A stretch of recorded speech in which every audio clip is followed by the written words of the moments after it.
Madame le sous-préfet de Fissel, ou son représentant. Monsieur le chef de Fissel, ou son représentant. Monsieur le chef de village, ou son représentant. Monsieur le proviseur du lycée de Fissel. Monsieur le censeur. Monsieur les citoyens. Mesdames et messieurs les professeurs. Chers parrains. Chers membres de l'APO. Chers invités. À vos rangs. Titres et grades. Chers camarades. Tout protocole respecté. C'est un honneur pour moi de prendre la parole en cette journée d'expression, de reconnaissance et surtout de célébration d'une école qui s'affirme chaque jour comme une espèce de transformation humaine et sociale.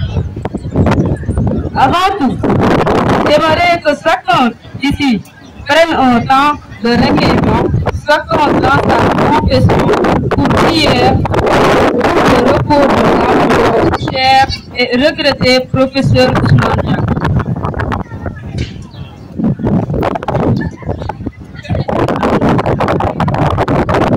Yalla yalla yeesal yërmandeem si moom yërëm ko te jéegal ko te barkeel njabootam. Amin. Le thème que nous avons choisi, l'éducation au service de l'humanisation, former des individus plus empathiques et conscients des journaux comme une urgence et une promesse dans une époque marquée par les tensions, l'indifférence et repli sur soi. L'école plus que jamais un rôle sacré, passionné des êtres humains sensibles, engagés et responsables. Cheikh Anta Diop disait, une civilisation sans science est une culture morte. À notre tour de dire, une école sans humanité est une institution vide.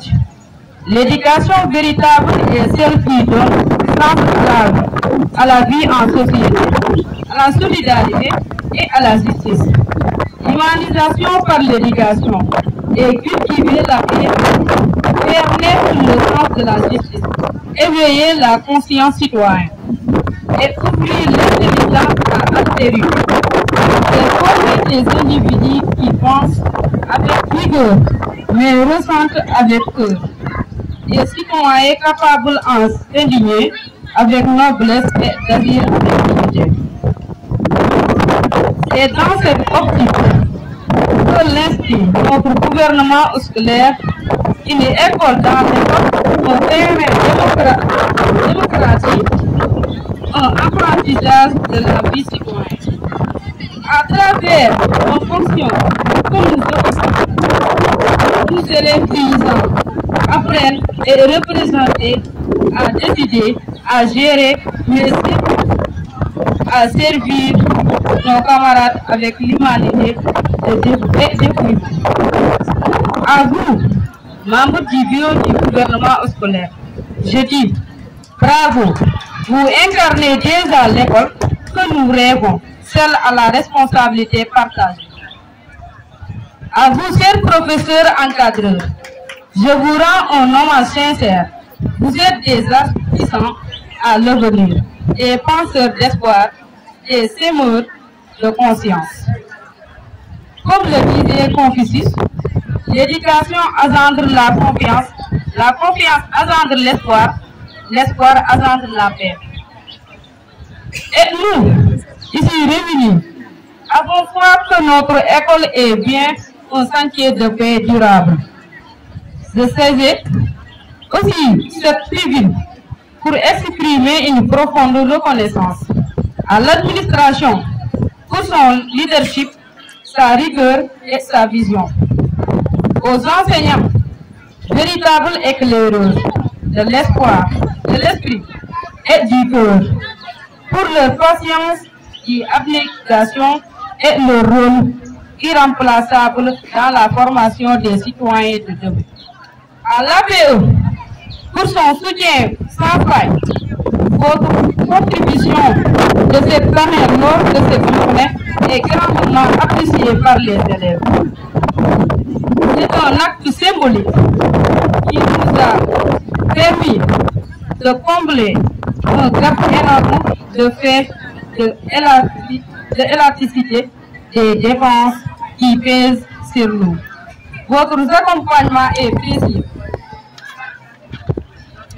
Merci pour votre contribution. Au club scolaire, pour votre dynamisme contagieux et votre implication de la vie scolaire.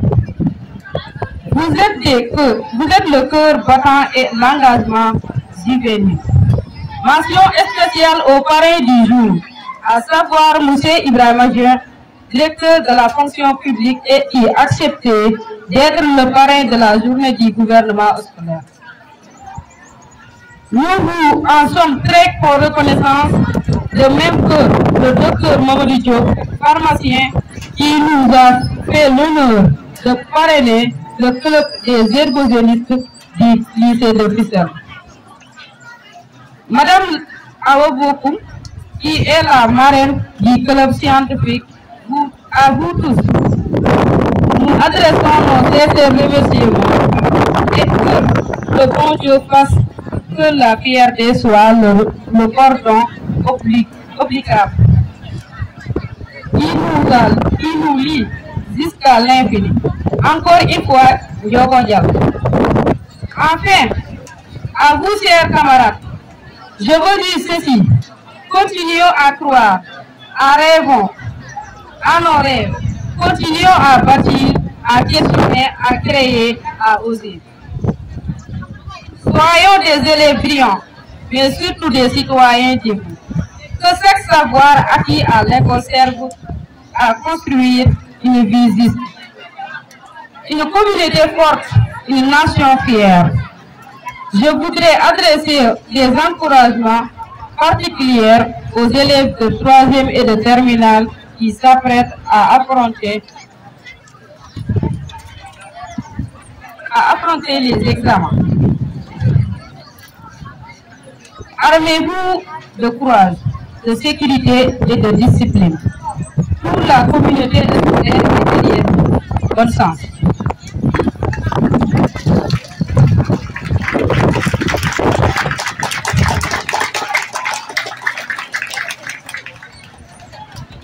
Permettez-moi de conclure avec ces mots d'Amadou Makhtar Mbow. L'éducation est une droit fondamentale qui conditionne tous les autres droits. Elle est le socle de la dignité humaine. Et c'est cette dignité que nous avons le devoir de préserver, transmettre et amplifier. Oui, l'école peut changer le monde, à condition qu'on y cultive l'humanité. C'est notre foi, notre combat, notre engagement. Je vous remercie.